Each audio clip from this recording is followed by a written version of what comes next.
Nous ne devons pas nous sentir sous la condamnation quand on nous prêche, mais sous la conviction.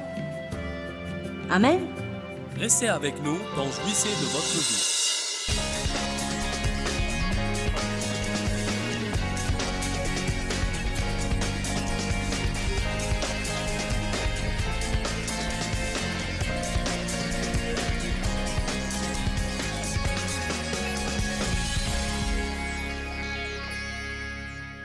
Ce soir, je vais vous parler de 7 signes de ceux qui cherchent à plaire aux hommes. Qui a jamais fait l'expérience d'être sous l'esclavage de vouloir plaire aux hommes? Amen. La première écriture que nous allons lire, c'est Actes 5, 29.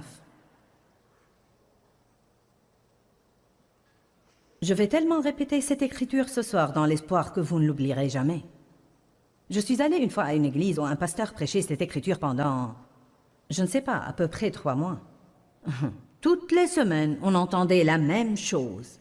Il faut obéir à Dieu plutôt qu'aux hommes. C'est ce que dit Actes 5, 29. Puis Pierre et les apôtres répondirent, « Il faut obéir à Dieu plutôt qu'aux hommes. » Ils étaient menacés et on leur interdisait d'enseigner le nom de Jésus et le cas échéant, un malheur allait leur arriver. Ils ont répondu, « Il faut obéir à Dieu plutôt qu'aux hommes. Il faut obéir à Dieu plutôt qu'aux hommes.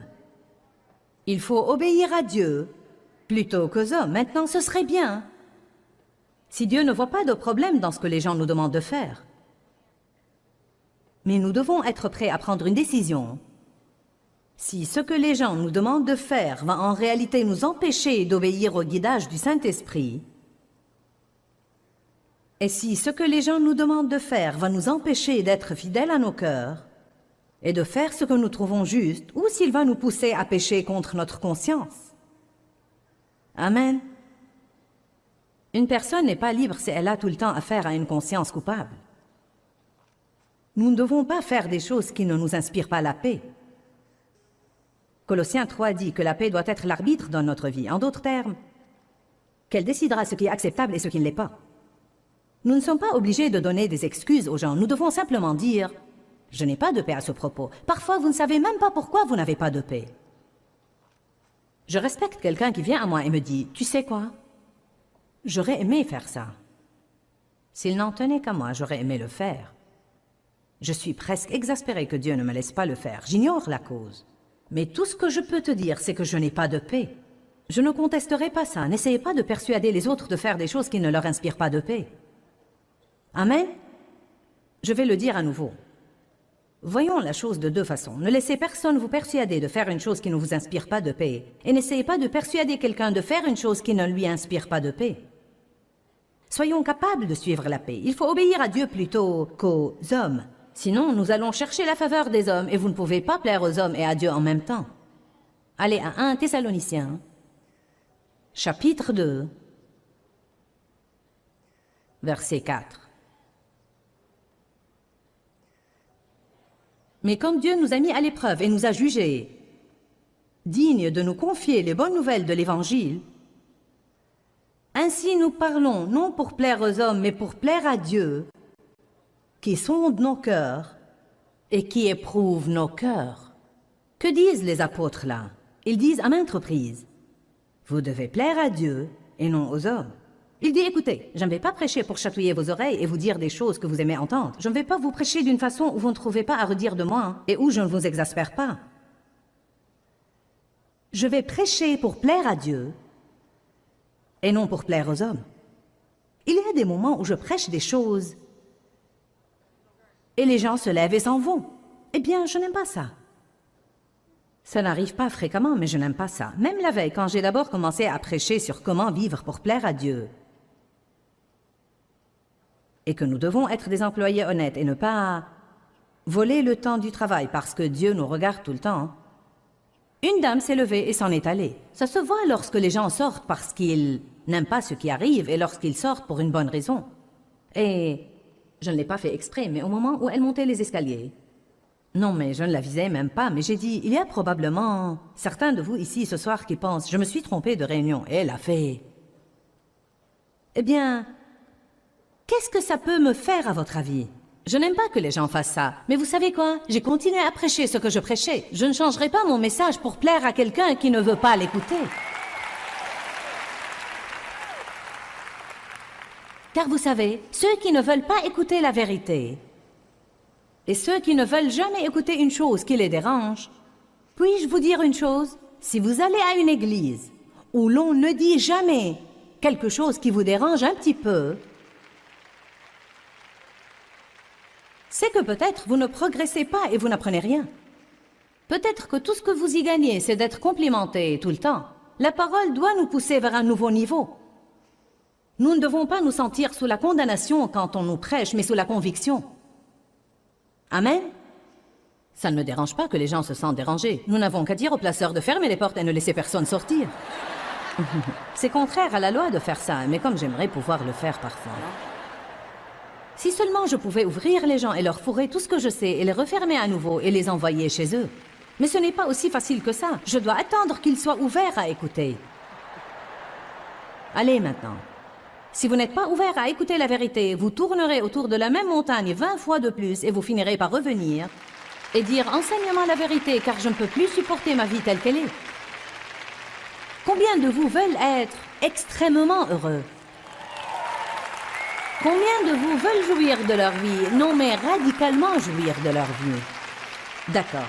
Eh bien, si vous êtes sérieux à ce propos, alors vous devez apprendre à vous soumettre à l'influence du Saint-Esprit. Et cela veut dire que vous ne pouvez pas tout le temps et en toutes circonstances plaire aux hommes et obéir au Saint-Esprit. Donc, vous devez parfois être prêt à ce que les gens soient mécontents de vous. Je peux vous le dire, quand quelqu'un veut entendre oui et que vous lui dites non, ça ne va pas lui plaire. Quand vous dites la vérité aux gens, ça ne leur plaît pas. Amen? Car je crois que les gens sont littéralement adonnés à l'approbation. C'est bien plus que de vouloir plaire aux gens. C'est comme si nous ne pouvions fonctionner que si nous leur plaisions. Nous devons être délivrés de ça parce que Dieu veut faire beaucoup de choses à travers chacun de nous. Et tous les autres ne vont pas l'aimer quand Dieu décide d'agir dans votre vie. Amen? Bon, le signe numéro 1 de celui qui veut plaire aux hommes, c'est il sert par devoir et non par plaisir. Le devoir est le moteur de sa vie. Le devoir est l'obligation. Il fait les choses parce qu'il devrait les faire, parce qu'il le doit, parce qu'il est censé et que l'on s'attend à ça de lui. Parfois, nous le faisons de peur de ce que les gens vont penser si nous ne le faisons pas. Bien des fois, nous le faisons car quelqu'un se fâchera de nous si nous ne le faisons pas. Nous devons examiner nos motifs à nouveau et savoir que quoi que nous fassions, si nous ne le faisons pas pour le bon motif, c'est-à-dire que je le fais simplement par amour, vous comprenez, vous n'avez pas toujours à désirer faire tout ce que vous faites dans votre vie, mais vous devez le faire pour la bonne raison. Il y a des fois où je ne veux pas faire une chose, mais je sais que Dieu veut que je la fasse.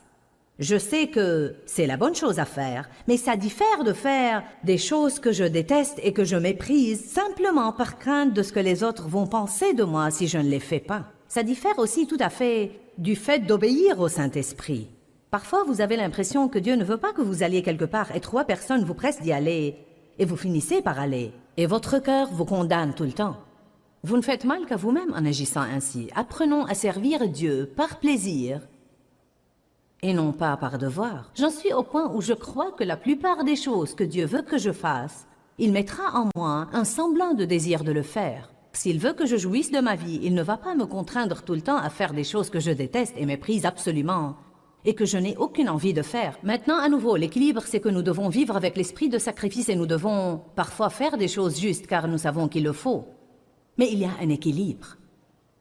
Si je fais une chose pour le Seigneur parce que je sens que c'est bien, à ce moment-là, Dieu est content et j'ai la joie. Mais si je le fais avec ressentiment, me sentant contrainte et exploitée, allez maintenant, y a-t-il quelqu'un là qui a jamais fait une chose en étant tout le temps mécontent en la faisant? Amen. Si je le fais avec mécontentement, me sentant exploitée et contrainte, m'attendant à être applaudie, à ce moment-là, je n'ai ni joie ni récompense. Nous avons des devoirs bibliques. Nous sommes appelés à faire des sacrifices à certains moments. Mais il ne faut jamais perdre l'équilibre. Êtes-vous régi par une réglementation, même en ce qui concerne des choses comme les vacances? Vous fâchez-vous si tous vos enfants ne viennent pas chez vous à Noël? Vous fâchez-vous si tous vos enfants ne viennent pas chez vous à Pâques? Déclenchez-vous une grande guerre si vous devez aller chez votre belle-mère alors que vous voulez qu'elle vienne chez vous? Libérez les gens des contraintes en arrêtant toutes ces stupidités. Amen? Oui, les vacances sont toutes particulières, mais à certains égards, elles sont comme les autres jours. Vous savez, j'ai 4 enfants. Et je ne sens pas que je dois piquer une crise s'ils ne peuvent pas être partout où je veux qu'ils soient tout le temps. Nous venons de dire que nous sommes aux portes de Pâques. Et bien sûr, le temps que vous voyez ça à la télévision, nous n'allons plus être aux alentours de Pâques. Mais en ce moment, nous le sommes. Et nous n'en avons même pas discuté en famille jusqu'à présent. Et j'ai dit à une de mes filles, alors qu'allons-nous faire à Pâques? Et elle a dit, je ne sais pas, que veux-tu faire? Et j'ai dit, je ne sais pas, que veux-tu faire? Elle a dit, eh bien, je cuisinerai si vous voulez venir. Et mon autre fille a dit, oh, je ne sais pas si je veux venir. Peut-être que je resterai à la maison. Puis l'autre a dit, tu veux rester seule à la maison à Pâques? J'ai dit, on ne sait pas où l'un va être et où l'autre va être. J'ai dit, nous attendrons que ça approche pour décider. Vraiment, c'est comme, quel que soit ce que chacun veut faire, ça va. En fait, nous sommes tellement habitués à mettre une pression sur les gens qu'ils... Dites-moi, combien de vous finissent par aller, je veux que vous soyez honnête, combien de vous, surtout à Noël, finissent par courir ça et là, de maison en maison en maison, et vous finissez même par ne pas jouir de toute la saison des vacances, car tout ce que vous faites, c'est satisfaire des besoins et des attentes. Combien de vous s'endettent pour aller dépenser un tas d'argent sur des personnes qu'ils n'aiment même pas?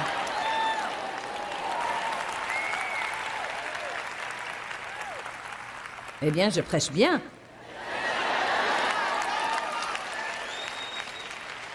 Vous dites, je pensais que j'allais entendre un sermon de la Bible. Vous entendez un sermon de la Bible? Pensez-vous que Dieu approuve le fait que vous vous endettiez et que vous remboursiez des cartes de crédit toute l'année pour acheter des cadeaux à des gens que vous n'aimez même pas?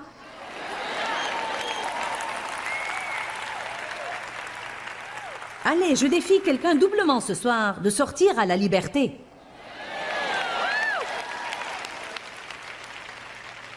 Vous devez être une bénédiction aux autres et ne pas les blesser, mais vous ne devez certainement pas vous endetter et passer toute l'année à essayer de rembourser. Quel mal y a-t-il à dire aux gens, vous savez quoi, j'essaye de m'acquitter de mes dettes. Et cette année, nous n'allons pas offrir des cadeaux de Noël. J'espère que vous allez tous comprendre. S'ils se fâchent, c'est leur problème, pas le vôtre. Quel mal y a-t-il à dire la vérité aux gens? Y a-t-il un mal à dire la vérité? Non. Essayez, vous serez étonnés de ce qui va arriver. En fait, vous allez découvrir quand nous arriverons au point numéro 7. Si nous n'y arrivons pas, vous n'allez pas savoir, donc je vais vous le dévoiler. Mais quand nous arriverons au point 7, vous allez découvrir qu'un signe de ceux qui cherchent à plaire aux hommes, c'est qu'ils mentent.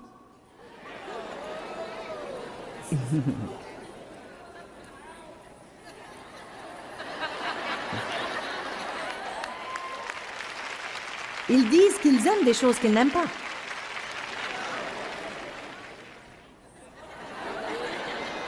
Ils vont dans des endroits et disent qu'ils s'en réjouissent alors que c'est le dernier endroit où ils voudraient aller.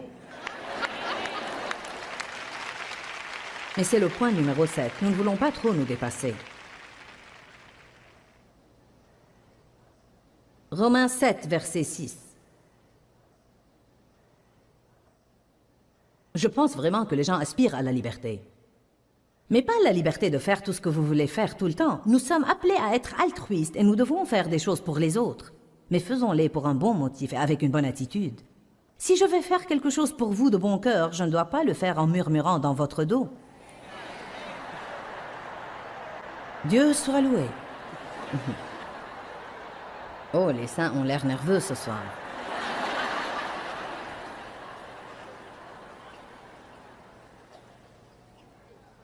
Nous avons comme une règle dans notre famille, car nous sommes la plupart du temps ensemble et nous vivons à proximité.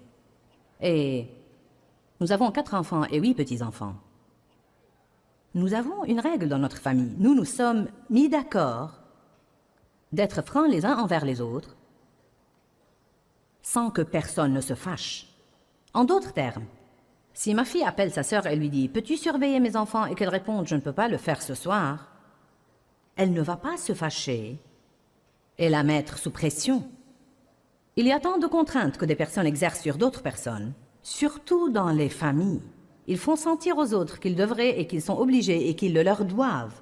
Mais nous devons arrêter tous ces trucs. Tout ce que nous faisons pour quelqu'un, faisons-le par amour. Et ne prenons même pas l'attitude de « maintenant, tu me le revaudras ».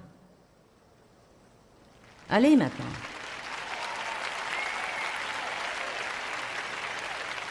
Lundi, je dois aller à certains endroits et j'ai demandé à Laura si elle voulait m'accompagner. Et puis nous irons manger quelque part.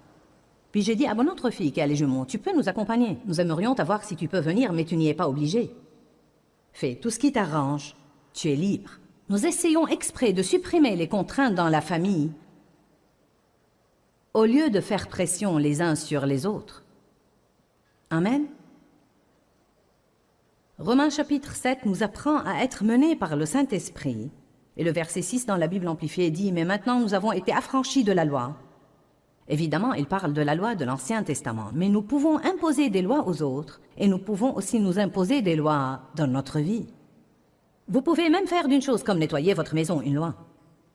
Vous devez nettoyer votre maison, mais vous devez aussi être mené par le Saint-Esprit. Ce que je veux dire par là, c'est que quand j'étais jeune ménagère et que j'étais sous tellement d'esclavage à l'époque, je veux dire, je nettoyais toute la maison de fond en comble tous les jours. C'était comme une loi. Les enfants rentraient de l'école et ils ciraient le plancher et ils époussetaient les meubles. Ils vous le diront tous les soirs, n'est-ce pas? Tu te servais du polissoir? C'est toi qui avais le polissoir? Je veux dire que tous les soirs, ma fille devait polir toutes les rayures du plancher en bois dur. Et moi, tous les jours, sans exception, j'époussetais tous les meubles. Si une de mes amies m'appelait pour m'inviter à aller quelque part, « Hey, veux-tu aller à une brocante à domicile ou veux-tu prendre une tasse de café ou autre chose ?» Il y avait bien des fois où dans mon cœur, « Oh oui, je veux faire ça. » Et en fait, je savais que j'en avais vraiment besoin. J'avais besoin de variété, j'avais besoin de camaraderie, besoin de m'amuser. Et pourtant, je devais appliquer la loi. Et nettoyer ma maison. Certains ont probablement besoin d'établir quelques lois pour nettoyer leur maison.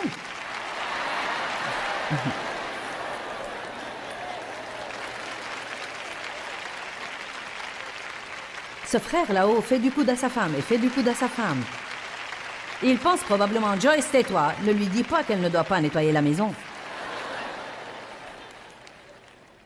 Vous n'avez pas besoin d'établir une loi pour ça, mais vous devez avoir la discipline. Évidemment, si je sortais pendant 4 jours et que ma maison était dans un état déplorable, à ce moment-là, je dois me discipliner et ne pas suivre mes émotions.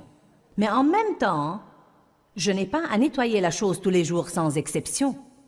Il y avait des moments où mes enfants voulaient que je vienne jouer avec eux et je ne voulais pas arrêter mon travail et jouer car j'étais vraiment légaliste. Et j'étais un bourreau de travail. Et parce que j'étais légaliste et bourreau de travail, je ne savais pas être menée par le Saint-Esprit. Puis-je vous dire que le Saint-Esprit veut vous mener en toutes choses, de vos finances, à votre travail, à votre habillement, à ce que vous faites ou ne faites pas pour les autres. Je veux dire que le Saint-Esprit veut envahir votre vie et il veut se mêler de tous ces menus détails. Il ne veut pas simplement s'occuper du côté spirituel de votre vie et traiter avec vous pour 2 heures le dimanche matin, mais il veut intervenir dans votre lundi, mardi, mercredi, jeudi, vendredi, samedi et dimanche. Pour moi, le côté passionnant d'être chrétien, c'est d'être mené par le Saint-Esprit en toutes choses. Si je possède une chose et que Dieu me pousse à la donner, je la donne.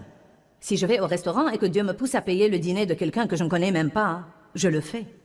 Si Dieu me pousse à... Parfois, quand je commence à travailler sur un livre, je travaille si dur et si longtemps sur mon ordinateur que tout, d'ici jusque-là, n'est que douleur et souffrance. Et pourtant, je vais le finir. Et croyez-moi, parfois, j'ai même vraiment besoin d'aller aux toilettes. Et je ne me lève même pas pour y aller, car...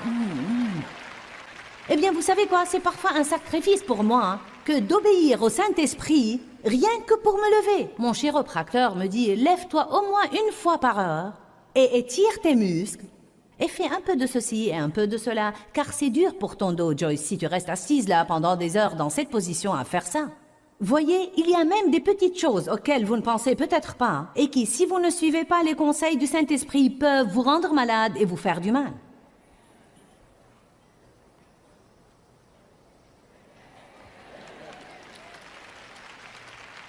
Y a-t-il quelqu'un là que le Saint-Esprit mène à arrêter son travail et à aller se détendre et il ne le fait pas et il continue à travailler?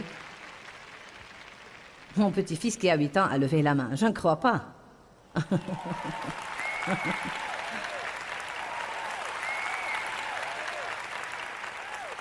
De notre côté, Connaissez-vous ces moments où vous êtes sur le canapé et sur le canapé et sur le canapé, et le Saint-Esprit continue à dire « Lève-toi et fais ton travail, lève-toi et fais ton travail ». Et on dirait que vous n'arrivez pas à quitter le canapé.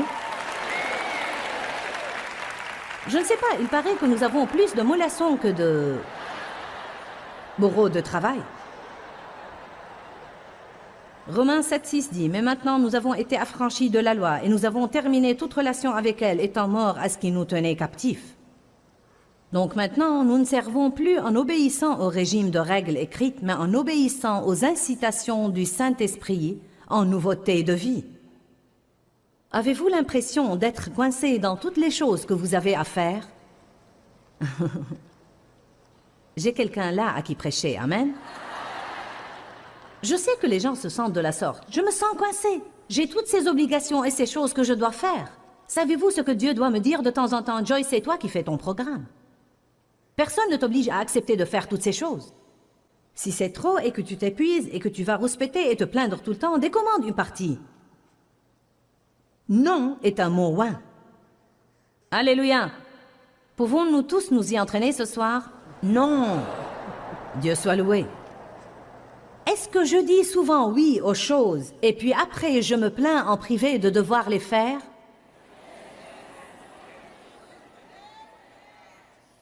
Oh, j'ai été mauvaise en ça. Vous savez, dans la Bible, Paul dit que votre oui doit être oui et que votre non doit être non. Vous pouvez comprendre beaucoup de choses de ça. Je suis sûre que dans une certaine mesure, il fait allusion à tenir parole, mais aussi, et je l'enseigne ainsi, que ce que Paul dit, c'est que si mon cœur dit oui, ma bouche peut alors dire oui, et que si mon cœur dit non, ma bouche doit alors dire non. Et non pas aller contre mon cœur qui dit ne le fais pas pour dire « Oh oui, Dieu soit loué, je vais le faire ». Et dès que les gens sont partis, je dis « Si seulement je n'avais pas à faire ça, gna gna gna. » Puis quand vient l'heure de le faire, j'en ai ras-le-bol de ça, je me sens si contraint. Tout le monde m'exploite et se sert de moi. Eh bien, c'est la faute à qui? Allez, je vous pose une question ce soir. C'est la faute à qui si vous sentez comme ça? Ce n'est pas la faute aux autres. C'est que vous n'êtes pas disposé à leur déplaire en leur disant simplement non. Nous avons parlé des 7 signes de ceux qui veulent plaire aux hommes. Donc, voulez-vous plaire aux hommes ou plaire à Dieu? C'est important d'être obéissant à la volonté de Dieu dans votre vie. Trop souvent, être dans la volonté de Dieu ou simplement plaire à Dieu veut dire ne pas plaire aux gens qui nous entourent. Mais soyez fermes, soyez forts et ne fléchissez pas sous les critiques et les jugements des autres. Nous ne pouvons pas contenter tout le monde tout le temps. Mais si nous nous proposons dans nos cœurs de contenter Dieu, nous accéderons à un nouveau niveau de joie dans notre vie. Dieu vit en nous. Et donc, s'il est content de ce que nous faisons, nous serons contents nous aussi de ce que nous faisons. Quand, Seigneur, quand? Dans ce livret, Joyce Meyer vous apprend à faire confiance au temps de Dieu. Pour obtenir ce livret gratuitement, écrivez-nous à Joyce Meyer, boîte postale 40095-6300 Larnaca, Chypre. Ou bien visitez notre site web www.joycemeyer.org/fr.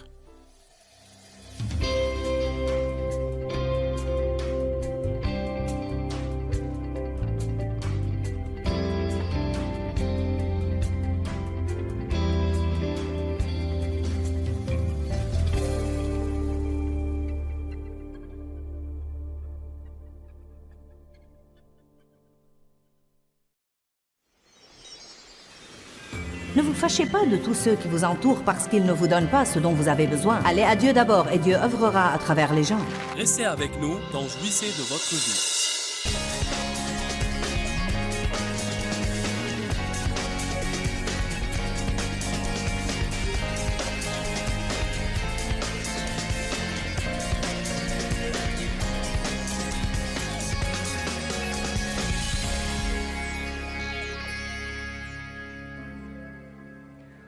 Vous savez, dans la Bible, Paul dit que votre oui doit être oui et que votre non doit être non.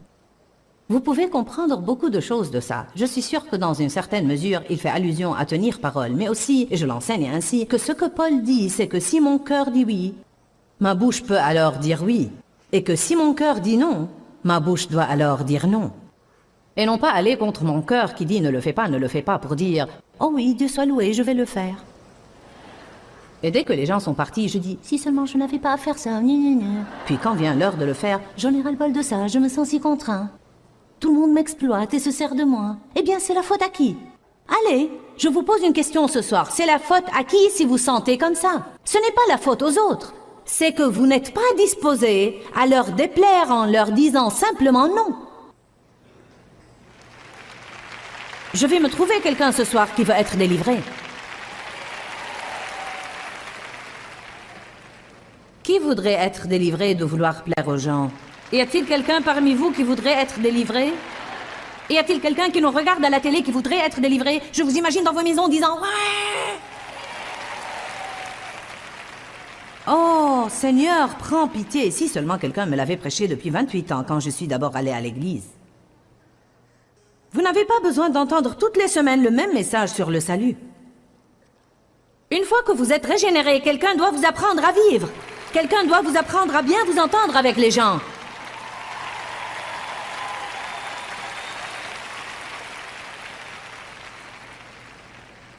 Combien de choses je fais de crainte que si je ne les faisais pas, personne ne les fera.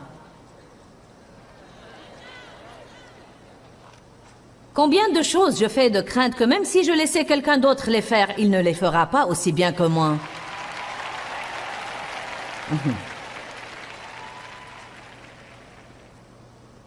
Pour être franche avec vous, en grande partie, c'est une affaire de contrôle.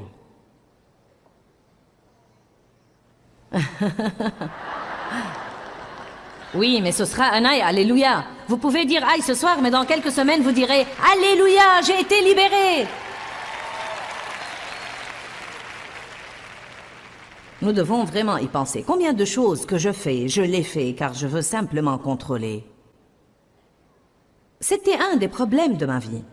Ma personnalité veut veiller à ce que tout soit fait de la façon qui me plaît.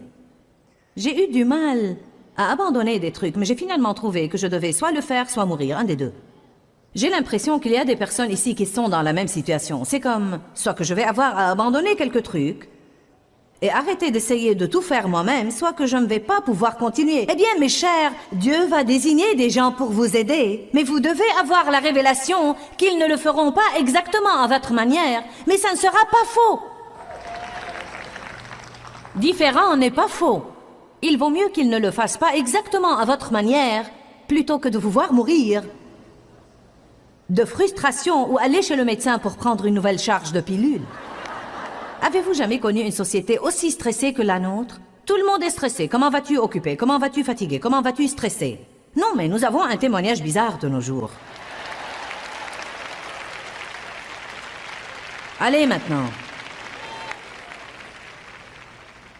Signe numéro 2. Pitié. Celui-ci a pris longtemps.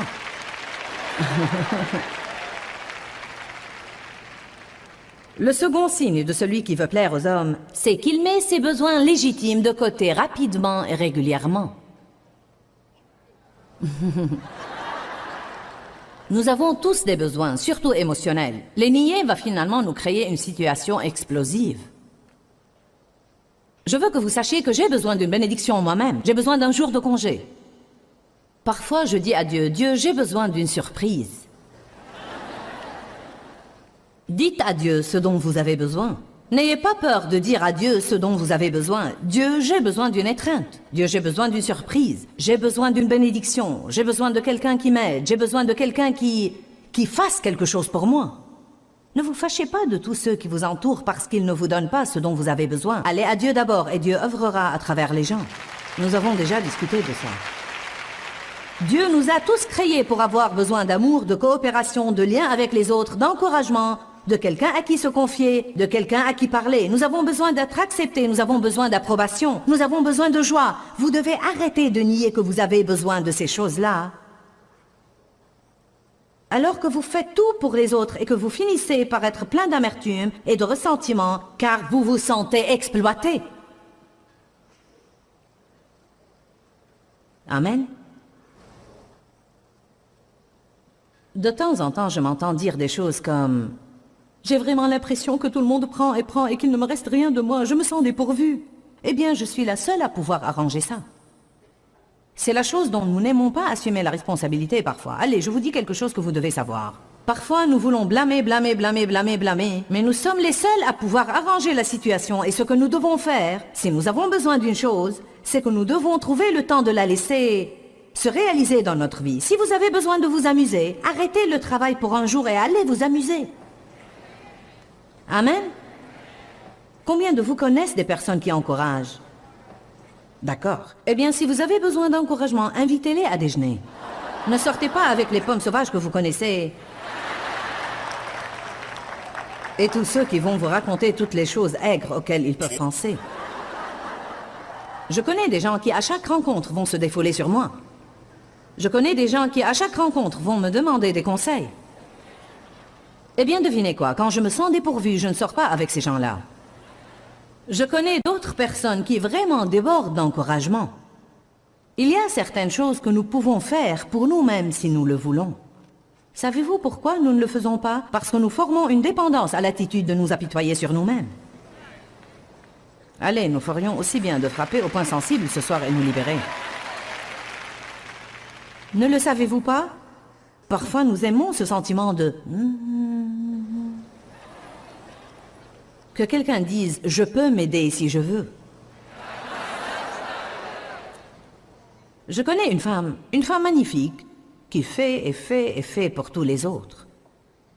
C'est une épouse magnifique, une mère magnifique, une servante dans son église. Mais je vais vous dire quoi. Elle ne s'achète même pas un nouveau t-shirt.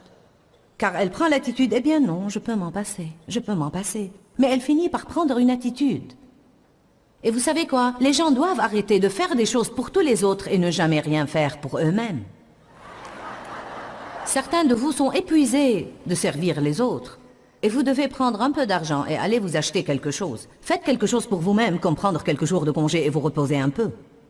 Et savez-vous ce que je vais faire cette année? Vous allez être vraiment fiers de moi.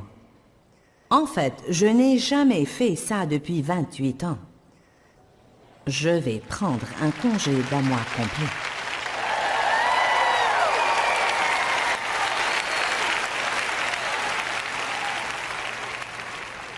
Je vais faire un énorme effort pour ne rien faire.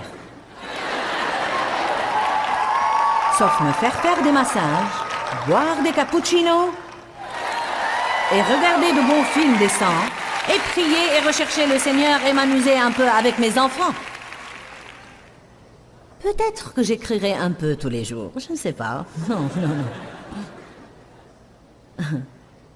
Vous ne savez pas combien il m'était difficile de prendre cette décision, car nous pensons que la chose ne marchera pas si nous partons. Parfois, nous ne sommes pas tout à fait aussi importants que nous le croyons, amen. Alléluia. N'est-ce pas étonnant comment maintenant vous devez avoir ce portable allumé 24 heures sur 24 et le garder à votre chevet? Je n'avais jamais su que j'étais si importante avant d'avoir un portable. Dites tous, j'ai des besoins légitimes. Et il n'y a pas de mal à satisfaire certains de mes besoins. Qui a parfois l'impression qu'il ne satisfait pas ses besoins comme il devrait? Bon, je crois que nous commençons à penser que c'est spirituel de nous priver de tout. La Bible dit bien, niez-vous vous-même. La Bible dit bien, ne menez pas une vie égoïste. Elle dit même, vivez pour plaire aux autres et non pas pour faire ce que vous voulez. Mais une fois de plus, si vous perdez l'équilibre, vous ouvrez une porte à un esprit méchant qui viendra vous voler votre joie. Équilibre, équilibre, équilibre, équilibre, équilibre, équilibre. C'est une vraie clé dans la parole de Dieu. 1 Pierre 5,8. Soyez bien équilibrés, car votre adversaire le diable rôde comme un lion rugissant avec une faim féroce, cherchant quelqu'un pour l'attraper et le dévorer. Quelle révélation! Quand je perds l'équilibre, le diable peut venir attaquer ma vie. Alléluia. Dave aime aller au terrain de golf et il aime regarder le sport. Au début de notre mariage, je piquais une crise chaque fois qu'il voulait me quitter. Et nous avions des problèmes tout le temps. Maintenant, nous avons atteint un bon équilibre. Dave aime faire ça. Et 1 ou 2 soirs par semaine, il peut aller jouer au golf pour 2 heures et frapper la balle. Il se peut parfois qu'il y ait un autre soir ou 2 Ou peut-être pas dans la même semaine. Ou peut-être une saison, comme quand... je ne sais pas, une sorte de... Quel était ce truc relatif au basketball? NCAA avait lieu. Je n'arrive pas à retenir toutes ces initiales. NCAA, que veut dire tout ça? Je sais, mais vous avez aussi le TPC et le quoi? Ils ont tous des initiales différentes. Je ne peux pas les retenir.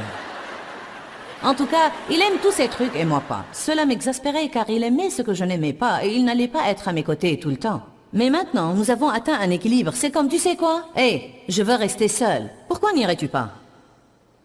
Bon, d'autre part, il y a des moments où je lui dirais, d'accord, tu as été dans la chambre à regarder le sport pour 6 soirs à la file. J'ai besoin que tu viennes ici ce soir et que tu restes avec moi.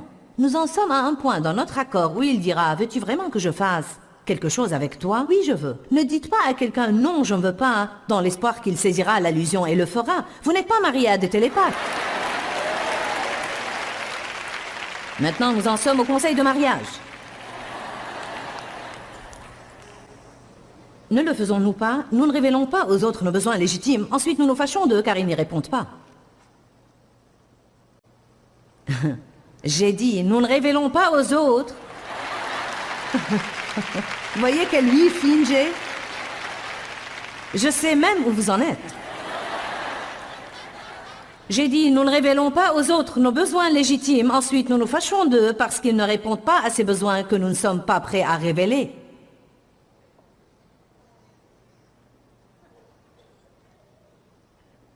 Merci, je vais prendre autant d'encouragement que je peux.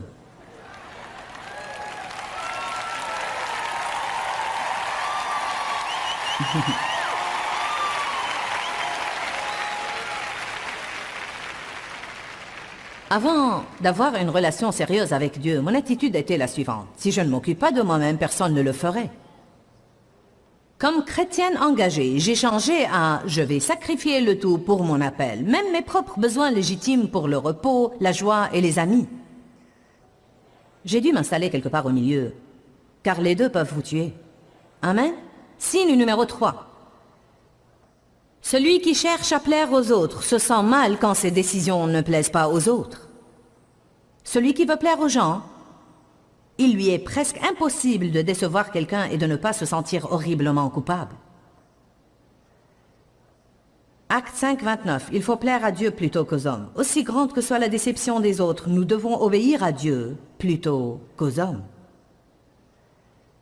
Ceux qui veulent plaire aux autres assument la responsabilité des réactions émotionnelles des autres. Si vous vous fâchez, c'est de ma faute. Que puis-je faire pour réparer? Si je cherchais à plaire aux autres, je penserais « Oh, tu es mécontent, je dois... »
Changer mon plan et je dois te rendre content. Oups, je t'ai déçu. Je dois prendre une autre décision pour que tu sois content de ma décision. Oh mon Dieu, j'ai fait une erreur. Je dois essayer de me faire pardonner parce que tu n'es pas content de moi. Encore une fois, ceux qui veulent plaire aux gens se sentent coupables tout le temps. Si je ne peux pas donner aux gens ce qu'ils veulent et je sens que j'obéis à Dieu, ce n'est pas de ma faute s'ils sont mécontents. Amen. Si vous avez l'impression que vous suivez Dieu, et suivre Dieu veut dire que vous ne pouvez pas donner à quelqu'un exactement ce qu'il veut, mais si vous croyez que vous suivez Dieu, à ce moment-là, ce n'est pas de votre faute s'il est mécontent, car il doit être assez mûr spirituellement pour vous donner la liberté de suivre Dieu. Vous devez vous méfier d'un faux sens des responsabilités. Allez maintenant. Ça a aussi été un problème dans ma vie dont j'ai eu à me libérer. Je vais vous dire quoi. Peu importe qui avait le problème. Ça pouvait être une personne qui connaît une personne qui connaît une personne, qui me le raconte, et tout à coup, je pense que je dois le résoudre. Mais je surmonte ça. Je suis en train de surmonter ça depuis 10 ans, mais maintenant j'en suis à un nouveau niveau de dire non.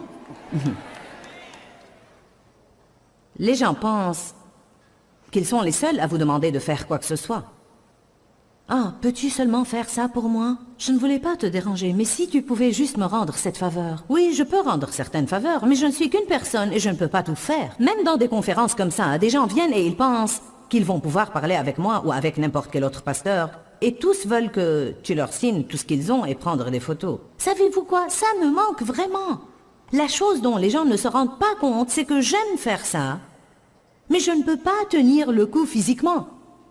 Parfois, les gens courent là-haut et me disent « Oh, s'il te plaît, peux-tu signer ma Bible? Peux-tu signer ma Bible ?» Et je dois dire « Tu sais quoi? Si je le fais pour toi, je dois le faire pour tout le monde. » Vous ne devez jamais vous fâcher de quelqu'un qui vous dit la vérité comme ça. Ne faites pas ce genre de pression sur les gens. Ne culpabilisez pas les gens parce qu'ils ne peuvent pas vous donner ce que vous voulez. Amen. Ce n'est pas de moi que vous avez besoin. Vous avez besoin de Jésus et je suis là pour vous dire ça. Ça ne va pas rendre votre Bible plus précieuse si je la signe.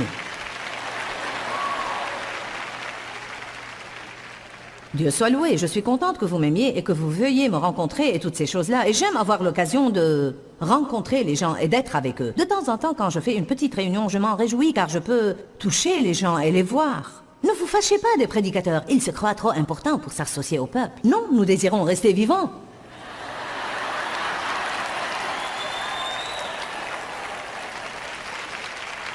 Je m'amuse bien, je ne sais pas ce qu'il en est de vous, mais je m'amuse bien.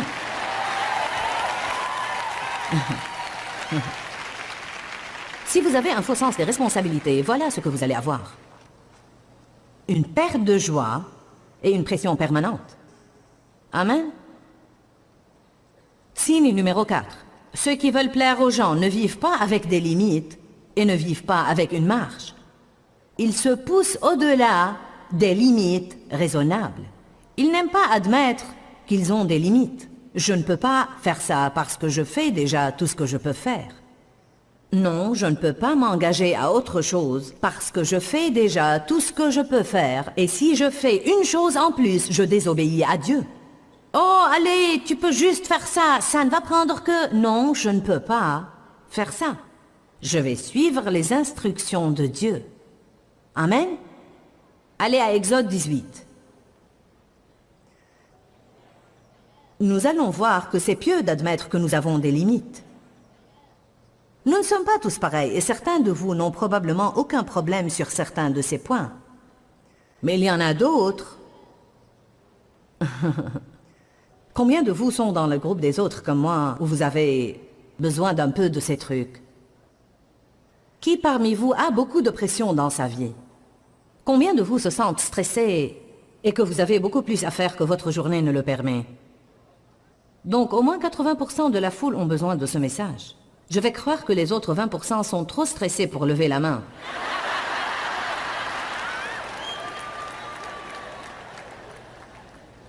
Car je crois que c'est pour tout le monde.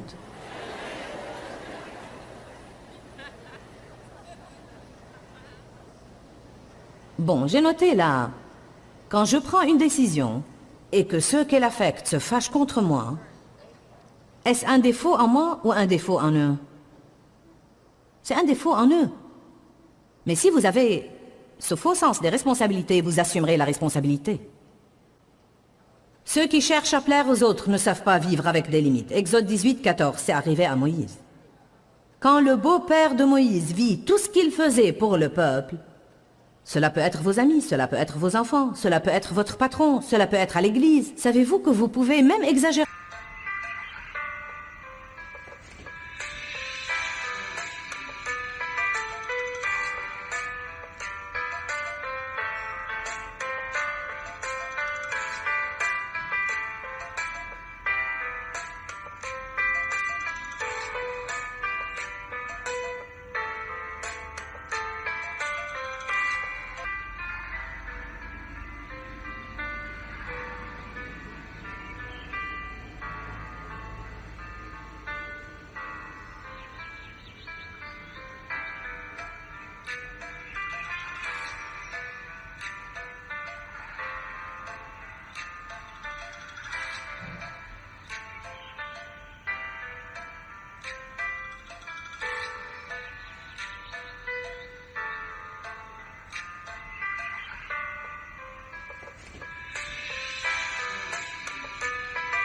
En faisant trop de choses à l'église?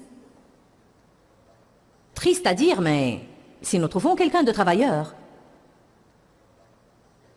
parce qu'il y a tant de besoins et que nous avons tellement besoin d'aide, c'est très facile d'appeler toujours celui qui, vous savez, vous dira « Oh, tu peux compter sur moi, au moins jusqu'à ma mort, qui ne tardera peut-être pas si je continue comme ça. » Qu'est-ce qui arrive à des gens comme ça? Ils s'épuisent et ils ne veulent plus rien faire. Ils finissent par détester la chose et ils ne veulent plus s'en occuper à nouveau, car si jamais ils ouvrent la porte pour s'engager, ils vont être exploités.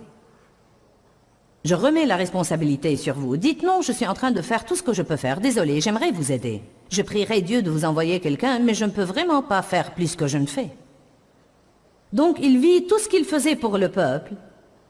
Et il dit, que fais-tu là avec ce peuple? Pourquoi sièges-tu seul?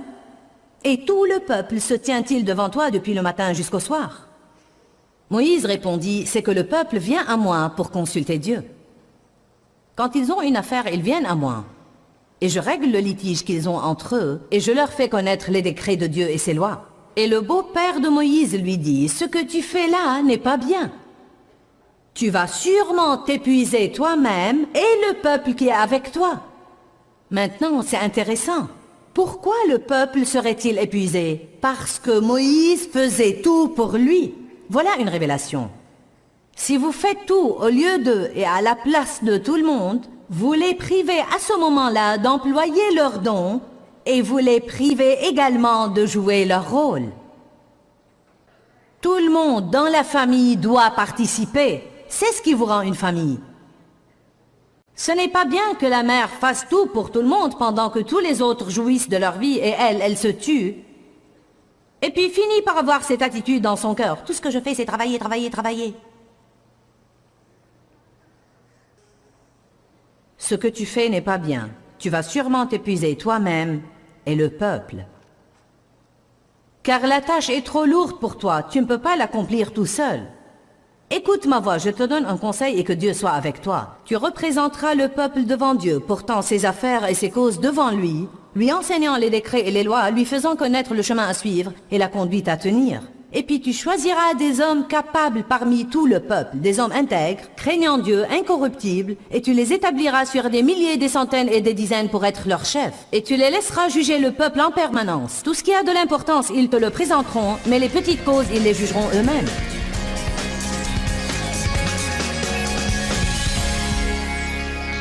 Nous avons parlé des 7 signes de ceux qui veulent plaire aux hommes. Donc, voulez-vous plaire aux hommes ou plaire à Dieu? C'est important d'être obéissant à la volonté de Dieu dans votre vie. Trop souvent, être dans la volonté de Dieu ou simplement plaire à Dieu veut dire ne pas plaire aux gens qui nous entourent. Mais soyez fermes, soyez forts et ne fléchissez pas sous les critiques et les jugements des autres.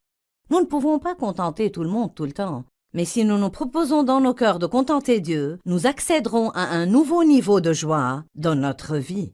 Dieu vit en nous.